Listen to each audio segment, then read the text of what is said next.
Nitwa Tugiramahoro Honorine, naturutse muri paruwasi ya Rambura, santarari ya Gihira. Nanjye ndi gushima Imana yampaye urubyaro. Nari maze igihe kirekire narihebye. Ubwo rero ndi muyimpera mashini imbundu.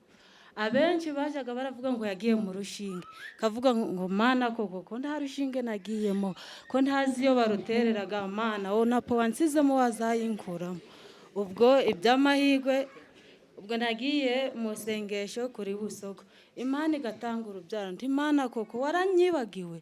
Ubwo bigeze nyuma sinzi ukuntu padiri yaje ikazuba, arangije aravuga ngo Imana itanze urubyaro. Aho nari nicaye ndavuga nti Imana nanjye ungeraho. Nuko asigaye baravuze ngo Imana itanze urubyaro, ngo iruhaye umubyeyi urangije imyaka 5 atabyara. Ndangije ndavuga nti Imana nuwo duhuje imiruho. Ubwo asigaye rero hari mu kwezi kwa 2, ubwo mu kwa 3 nta mihango nabonye.